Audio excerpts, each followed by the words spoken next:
Welcome to the Bible Momming Podcast, where we are parenting by the book. I'm your host, Paula Whidden. This podcast is for women who struggle with regular mom stuff, but also long to have their kids grow closer to Christ. It's a lifetime journey, and we're in it together. As a real mom, you just never know where I'll be podcasting from, but I'll always be available for you. Now let's get started. Hi, mamas. This is Paula Whidden, and I'm so excited to have you join me on the Bible Momming Podcast. I am enjoying the quiet of my den while I'm talking to you today. Looking at my beautiful microphone. If you've ever seen the picture, I call it Oohoo. It is a regular microphone, but we don't have a pop filter, and so I created a little covering that looks a lot like an owl. So as I'm talking to you, I'm also staring at Oohoo. And I want to say, Oohoo, how you doing? Today on the show, I will be talking to my friend Val Vanderpal, who is Bible momming in the great state of Wisconsin. And in our discussion today, we'll be talking about all sorts of things: depression, kindergarten mom fears, prayer for the teachers, bullying ideas, and ministry to strippers. So I hope you find this one interesting. Hi, I am excited to bring to you my beautiful friend Val Vanderpal, who has been living in California and now Wisconsin, and she is this amazing Peruvian beauty who is also the wife of the executive pastor, Jason Vanderpal, over at the Ridge Church in Wisconsin. And I am so excited to have her on as we talk about Bible momming in Wisconsin. Hey, Val. Hello. Well, thank you for that nice intro, Paula. I just love talking with you, beautiful. So I am looking forward to talk with you about different things, but I want to make sure people get a chance to know who you are. So tell me about your two beautiful children. All right. Well, I have two little ones, David and Madison. David is 5 years old currently. He'll be 6 in October. And Madison, who is 3 years old and who will be 4 in September, next month already. Oh my goodness. Yeah. When you moved away from us, she was just an infant, and I've not even gotten to see her amazing personality. So I look forward to hearing different things as you are encountering the time that I have now passed. Oh my, she is something for sure, Paula. She is a little sassy mini. And I always ask my mom, was I like this? She's like, oh yes, you were. I get that off and on with the things that drive me batty with my kids too. That's part of the fun of getting to talk with our parents. Is going, and then of course asking for forgiveness. Always. Like, really? So I did sorry, that. Mom. So sorry. Yes. How long have you guys lived in Wisconsin? It will be officially 5 years? No, 4 years. Okay. 4 years this coming October. Okay. And now how old was David when you were in California? He was a year and a half. He was going to turn 2 in October. So we had just moved here right before his second birthday. Okay. And you encountered some fun little things. I mean, you were working with special needs kids, if I remember correctly. And correct. What were some of the things that you noticed? California has our own way of doing mom stuff. And yes. What were some of the trends or things that you were seeing around you when you were in California? The trends at the time, I think there was the stroller mommy group by Bridgeport. I remember. Were you walking and exercising? I was watching them walking and exercising. I'm more of a looker. Okay, to be fair, I want to make sure that I include the fact that you are an incredibly fit lady who does yoga and all this kind of stuff and teaches yoga. So it's not like you're just a gawker at people who are exercising. Oh, you're so sweet to say that. Well, yoga, for me, I think it was a little different, but yeah, going under the hot sun and walking around was not my bag, but put me in a 110-degree room with no sun, just the heat. I'm okay with that. Of course. It's just a weird complex. Yeah, you've gotten me into yoga classes, but not in hot yoga classes. I don't know how I would do with that. I think I would melt. Nah, you would do it. I know you could do it easily. For sure. So now, so those mamas were doing the walking with their kiddos in the strollers. Were you involved in like mommy groups back when you were here? I tried at one point. Real Life Church had a mommy group at one point, that I think I joined for a very brief moment. And then I think I got busy volunteering within the kids ministry. And I just kind of jumped on that wagon and then I met all the other moms working there and volunteering there. So that was kind of my leeway into getting more involved without, I guess, the group setting. Okay. I kind of like the daily change for me anyways. So that helped me. Is that, did you notice that happening when you went to Wisconsin? Were you kind of just looking to volunteer at the church and then meet the other mamas? Or how did that work for you as you're transitioning from the California girl to the Wisconsin girl? Oh my word. It was a transition for sure. Well, the first 6 months after we moved out here, it got cold and we only had one vehicle at that time. So I was practically almost snowed in for the first 6 months of living here, maybe even 7 months. It was not the best of times. It was a very dark time just because, I was with a newborn baby and a toddler, and my husband has to go into work, going 150 miles an hour into his new position. So I was. And you don't mean literally, you mean that it was just that there was a lot of things going on and he had to go get into it quickly, correct? Yes, absolutely. Okay. Just to cover that. Yes. He was incredible too. He made as much time as possible for me. Anytime I needed to get out of the house, he was there. Anytime I said, I need your help, he was there. And yeah, he was incredibly supportive, but at that same time, I knew that he had to be in his position. So, but the winters out here can be pretty strong. And I've never experienced postpartum ever because, living in California, you have sunshine, you can be outdoors all the time, all year long. Wisconsin was the first time that I had to realize that, no, you have to be indoors.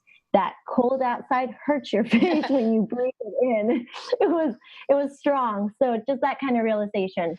Moms is different out here. Now, does that happen to a lot of new moms in Wisconsin? Do they end up kind of being like shut-ins in their own space sometimes, especially if it's winter? Yes. I realized that after probably the second year I was living out here, maybe even beginning of third, the more people I got to know, and it took a while for me to get to know some moms because everyone's a little different, getting to know, time-wise. But yet there's like the malls, all indoor playgrounds. They have different things that are all indoor, and that's what you do. And there are specific areas that you go to that give, like once a month, you go here for free. Like once a month, I think it's the first Thursday of every month, you can go to the museum for free. Once a month, you can do this for free, all indoors. And that's what they do. And they, how I was talking about the stroller moms, they have those in the malls during the winter. Okay, did you walk around them too? Oh, I totally joined them that time. I was part of that group, and that's how I got to know some here. I would get my coffee and shop around, window shopping, and then I would just be like, hey, I have a stroller, you have a stroller, let's walk around. Sure, let's do this. And it kind of just created this instant bond. And then once a week, there was this community of people that would do this. Oh, okay. I mean, random people. Yeah. It just kind of sort of happened like... Well, I think it's always available for moms to do this. But if you showed up and you were there and you had a stroller and you had kids, it was kind of a done deal. You were part of the game. So this makes me think of like the park out here. Cause I remember taking my kids to the park and I'd never met any of these ladies before, but my kids would automatically start playing with their kids. And so it became, hi, my name is Paula. Yep. Absolutely. Okay. Absolutely. Now, are you guys getting ready for kindergarten? It sounds like we are. You say that. I need to clarify because this is going to come out in the fall. So you and I are talking about this before it's happening, but people aren't going to hear it until you're already in it. So out of curiosity, what are some of the things that you're nervous about? I have a couple things I think I'm nervous about. One of them, he's going into a bigger school. He currently is at the preschool that I work at. I'm working at a preschool right now that he was in. So I know everybody and I know all the kids. I know everything about this location. And because I'm a crazy protective mama, I call myself. It's because I just, the not knowing part. And I fully trust all the teachers he's going to be with, of course. I mean, safety-wise and what do you call it? Not discipline, but just the consistency and structure that he requires, like any other child going to a school. But I think it's just more nerve wracking because I'm hearing a lot more about bullying. And then I have a couple kids right now during my summer school class that are a little older, and they're really mean. And DJ is just such a gentle giant, and he looks like he's like 7 or 8 years old, and he's only 5. And these kids have picked on him, and I just have to remind him. And it's just teaching those values to him before. And I just hope I'm able to really drill in home, so by the time he is in kindergarten, if he has and comes across people that are bullying him or just picking on him or just even saying negative or whatever it is, or he's exposed to friends like that, even that he can just make the right choice and be like, hey, that's not what we say, this is why we stand up. So that's because I won't be present, in other words. Right. And you want to you're just kind of praying that he's able to handle that in the moment. Yes. And also I've been praying for the teachers around, that they will just be that extra awareness. And I'm sure they are with the, crazy parents like me. I'm sure they have plenty of them that they need. But just, that they're just there. They're genuine and they're caring and attentive and nip things in the bottom if they need to for that kind of stuff. So, hey, if I could encourage you, that we've had a couple instances, and they're not big by any imagination, but we had a couple instances with my girls. One was in kindergarten, and another was a little later on for my younger. And what we discovered, and it was kind of one of those, I felt like God was challenging me to live what I'd been believing for a long time. It was, I suddenly started thinking about pray for your enemies. I'm going, okay, well, this is not on the level of enemy, but it feels like that to her. So we started praying for them. And I love that. And what ended up happening is, one kid ended up changing around and being great. Another kid ended up moving. Different scenarios. But but it was interesting to be praying for them and just kind of struggling with, and eventually my youngest ended up standing up for somebody else, which was awesome. But it was one of those, you get to kind of have the conversation of, and they pushed her down when she stood up for somebody else. And I said, I asked her, would you do it again if somebody pushed you down? She was going, yes, mommy, it's the right thing to do. And so if I could just encourage you, there is something that God does in amazing ways when we are being diligent to follow what he says. Love that. Thank you for that. Yeah. Because I think some people, that bullying is a huge issue. And I think sometimes we miss out on a tool chest that we have, that God wants us to have, when we don't ask him for help and we're not praying for that other person, not at them. Yes, that's true. Yes, it does. Lord, make them better. Lord, teach them. That's not praying at them. Make them do this so my child is happy. Yeah, but for them, because usually broken people are the ones who are trying to break people. So that's my 2 cents for the moment. But well said. So that is so true. Hey, out of curiosity, are there mom groups that you've gotten together with? Or I know you had mentioned to me when we last saw each other that you were trying to get together with some people purposefully. I did. I've done both sets.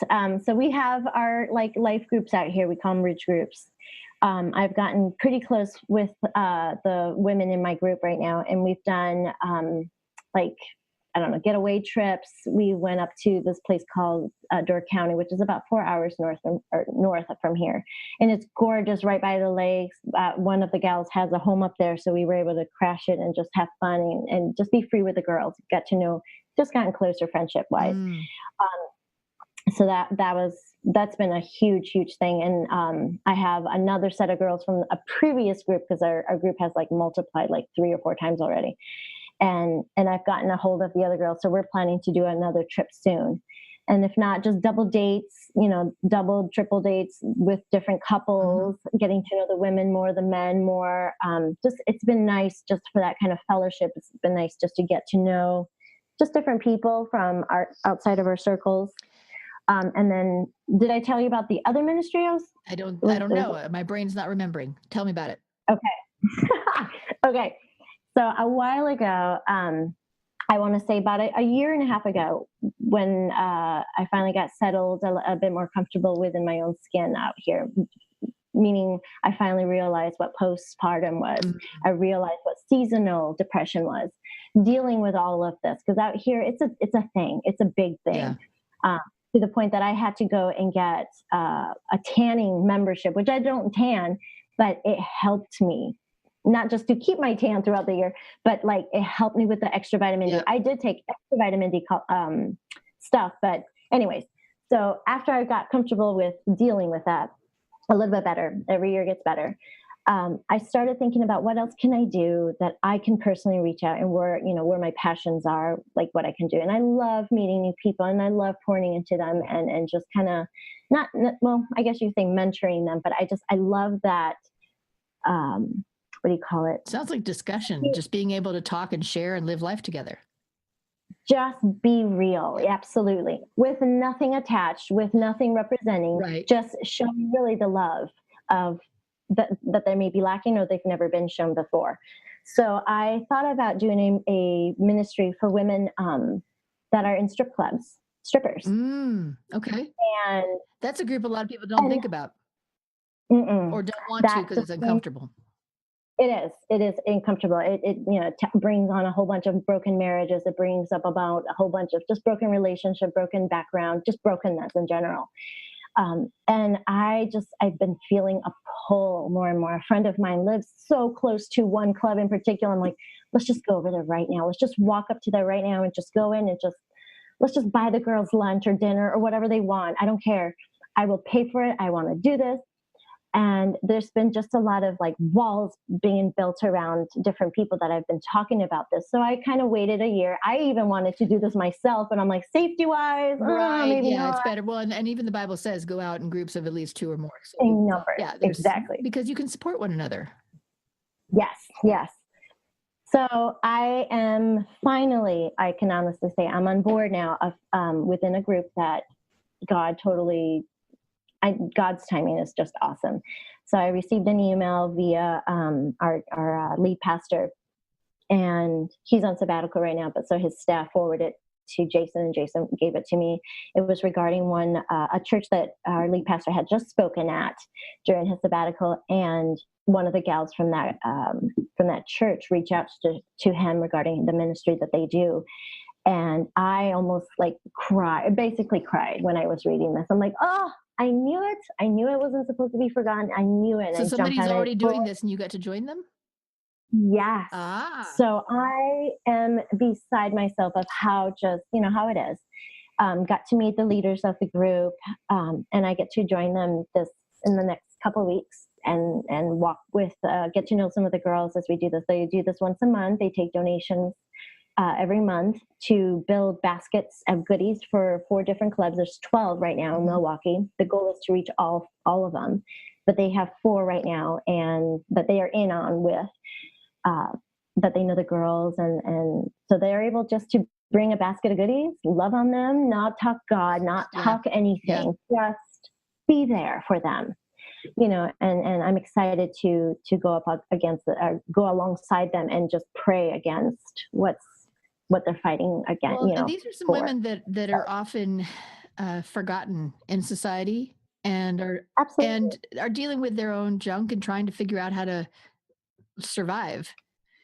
I there's a quote I have in my head, and I'm not sure who said it, but it was people don't need to know how much you know until they know how much you care. Yes. And it's just one of those, you earn the right to be able to have other conversations if you're building the friendships. But if you're just going at somebody and preaching at them, you shouldn't. All that does is make people go, awesome, I don't want to listen to you. Yep. Pretty much an easy way to shut them out. Yeah. Absolutely. Well, and it doesn't feel very loving either. I mean, especially Christians who are saying, love your neighbor, but I'm going to talk badly to this lady who works here. Yeah, that's not, we're all women, we're all mothers, we're all daughters, we're all sisters, cousins of somebody, and can't forget them. Can't forget them at all. So I'm so excited about That's it. awesome. That is very awesome. Yeah. I know some other ladies out here that do something similar. So yay. Yeah. Yes. So now, out of curiosity, Mhm. how can we be praying for you as you're trying to do the best you can to live according to what you read in the Bible in the place that you're in? How can we be praying for you? Oh my goodness. Well, thank you for asking. I guess maybe continue prayer, like just keep our family protected, our internal family, immediate family. There's been just when one thing exciting is happening outside of obviously of our control, something within always kind of seems to pull others apart. So maybe just constant protection of our marriage, our family's health, our family's I don't know, sanity to some degree. Yeah, Because, people don't think about that a pastor's family has difficulties with sanity. You know, it there's a is. lot of people pulling at It's a you. real thing. Yes. And filling our cup can be difficult. We empty so much, or at least I feel like I get emptied, but I also get filled with, like, this ministry fills my cup for sure. Because I get to do what I feel like I was made for, to love on other women that are broken. Like, aren't we all? Yes. Type of thing. So, but yeah, just for that kind of sanity, that strengthening that we need sometimes, because I know that's one place that we sometimes, or I am guilty of neglecting, because I want to do A, B, and C. He wants to do A, B, and C. The kids want to do A, B, and C. And then we're just like, okay, what happened? Why are we so apart when we need to be together and unified and that kind of stuff? So fights happen easier, or because lack of communication, or whatever it is, that kind of stuff. Yes, because we are people. But we just that focus, that refocus of why we are doing what we do. Okay, absolutely. Hey, I wanted to backtrack a sec because I feel like I missed an opportunity. And you had mentioned dealing with postpartum depression, and that this is something that different people struggle with. Spiritually, what did you learn in that season? And is there a way that other people can be supportive when they have a friend who's dealing with that? Oh my word. Yes, I'm still learning. I've gotten better at recognizing the symptoms. The first ones I want to say was, you isolate yourself, you become a hermit, you stay indoors, and you don't feel that you can move outside. You basically consume yourself with what you can do indoors. Mm-hmm. And you kind of, even when people are talking to you, you rather stay inside than go out. Even if it's gorgeous outside, you literally have to force yourself out from spring. Once spring hits, you can breathe a little bit better. It's a little cleaner. It doesn't hurt as much to breathe anymore. You can finally open your windows out and air out the house post winter, and clean and kind of just stretch out. It's, just talk to them. Don't, once a week, yes, send them a message, but keep it consistent. Because consistency, I have found, is essential. If somebody constantly thinks of me, especially when I'm having like a really downtime, I'm more likely to reach out to them back and say, hey, do you mind if I come over for a little bit? Versus, if it would take me twice as long to reach out to them if they didn't reach consistently to me, type of thing. Because you realize that they're a safe person. They are a safe person, but they've also opened the invitation. It's like, hey, call me anytime you want, or hey, can I bring you something to eat, or let's hang out, bring your kids over, let's watch a movie, come on, let's do Maddie and Patty's. Just something basics. I mean, just the essential, just talk to them on the phone, or a short text it's been really, really awesome. That has kept my sanity, be a couple of the mothers that I've had. And then summer, we just split, everybody splits, and then we get back together around August, September, October, especially maybe even November, till about March. We are pretty consistent. Because that helps. And that's a way of being a support mechanism for each other. Yes, absolutely. The consistency is I think, very, very key to. Now, just out of curiosity, because sometimes I'm the person who wants to reach out, but I'm also sometimes insecure. And No, you're not. I have my moments. What happens sometimes, though, and I've noticed this in myself, is if I tell somebody, hey, if you need something, ask, and then they don't ask, then I'm nervous to say it again. So what you're saying is keep putting that out there.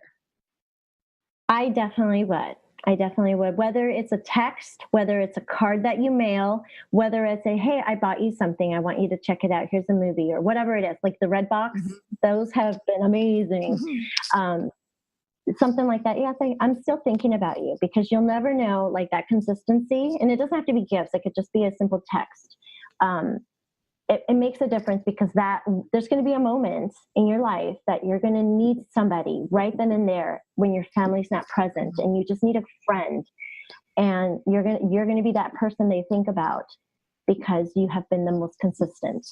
Moving out here, I can honestly say that I've had maybe a handful of very consistent people that have reached out to me, and then eventually waved off and stuff, which is supposed to be normal. But I can tell you, like, there has been that handful of women that have personally reached out to me. Hey, how are you doing? Even if it's like once a month, it was just like, oh, you still think about me. You haven't forgotten about me, type of thing, especially during my 7-month sabbatical of hell, basically, in the winter. As you're sitting there going, I'm in a strange new place with a brand new baby, and I don't know what to do. Yeah, my closets were highly organized. I mean, everything was ridiculously organized. I did above and beyond, and I started creating other things. So yeah, just, you drive yourself a little insane doing the same thing and over to survive. But one of the things I noticed as you're sharing this, here you are, a pastor's wife, and a lot of people would assume that you're going to share, the Bible answers of, you should pray for each other. You should read Bibles together, all that kind of stuff. But what I'm hearing from you is that those are not invaluable, but the people you genuinely want to do those things with are the people who are your friends, the people who reach out to you, the people who show they really, really care. Otherwise, absolutely, surface stuff, right? Absolutely. And I want to say the majority of the gals that I have met out here don't believe in God. They don't go to church. They now do, because I think I've rubbed off on them, and they really love the Ridge now. But they were just kind ladies who were helping out. I know. I met walking on the stroller at the mall during the week. Yeah, or met them selling stuff, or met them via, because I opened my home out at one point, and I did a daycare. So I watched kids for super, super cheap, just so that they could afford to go to work, so that they could know that their kids are safe in a place. That's everyone's big struggle, isn't it? The whole paycheck going to childcare. Word. Yes. And I'm like, don't pay me that much. Just pay me what you can, and I will do this for you. And it was like a ministry for me at that time in my life. And that helped me, because I was able to love and this yummy, delicious babies all over. It was awesome. Oh, I loved it. And then at the same time, make these incredible friendships with these mothers who now I just literally a week ago, one mama, she just had her second baby, and she was ecstatic. She's sending me personal text messages. Please come to the hospital and meet your new friend that you're going to someday love on, type of thing. Just, she knows I don't do daycare anymore, but just so that I could squeeze that family, because I love, it was just, this relationship. So it's awesome. A majority of the women don't know God, or they just never met that kind of God, or they've been burnt in the past by people who wanted to preach at rather than be the friend. Yeah, or just their religious background. They're just different. They just don't want to do anything with it. They've been burnt, and they don't want anything to do it. It's just like, it's okay. God, without saying it, it's like you're still loved. Whether it's, if you feel by them, I will love you. I will hug you. I will welcome you to my home. I will feed you whatever you want. If you want a glass of wine, I will drink that with you. And out here, it's a big deal. Believe it or not, it's people out here. Alcohol is a big deal, and you can put a stand to it. I've never drank as much as I have since moving here. Not that I'm an alcoholic by any means, but I have taken and seen the value of drinking with these women socially, and they have kind of, I want to say, they don't drink as much, because it's only when we're together we'll have a bottle of wine, and it's more of the community of it than the drinking. Although there are some that will drink for the pain of it, and I can, there's a definite difference there, yeah. Yes, And I've been able to have good conversations with a couple of them about that. And they're like, oh yeah, maybe you're right, type of thing. But it's incredible. It's really incredible out here. I've been learning a lot. And friendships take a long time to build. Mm-hmm. But once you have them, the loyalty is beautiful. It's really, really beautiful. Yay. So, I can say this is the year 2018 that I've actually had really good friendships. I'm excited for you because I know that you reach out and I know that you keep trying. And that's one of the things that I'm excited to share with people, because I think a lot of people almost have the, if they come to my door approach, then I'll reach out to them. And people who come to your door aren't coming for that reason. If you want to build the friendships, you have to reach out, and it becomes a both and. Meet them where they're at, and sometimes that's what it takes. Meet them at the bar. Meet them picking them up from the mall, picking them up with helping with the daycare, cleaning their dishes because they're crying because their kids are just driving them nuts. That kind of stuff is what taking the gift basket to the strippers. Yes, absolutely. Letting them know that they are thought of, that they're not forgotten. Yeah. Now, before we close it up, I want to ask you, what is your favorite Bible verse right now? Ooh, I've been actually looking at a couple of them. Let me pull it up right now because I was just reading it this morning. Oh, this one, Ephesians 3:20 is one that I've been reading. So now all glory to God, who is able through his mighty power at work within us to accomplish infinitively more than we might ask or think. You know what I think is interesting about that? I had an interview with somebody else recently, and they quoted that same verse. And you didn't know about that interview. No, that's not funny. At all. Huge big book in the same verse. So that's an important verse, I think. It's a good verse right now in my season. You can accomplish more than you can imagine. Yep. God is good with that. And he's always on the throne, and we can give him everything. So we don't have to worry about it. He's good for it. Yay. Thank you, Val, so much for taking time out of your day to do this. I know that you've got other stuff, but you are a precious, precious lady. And I love getting a chance to talk with you and sharing your beautiful voice with the world.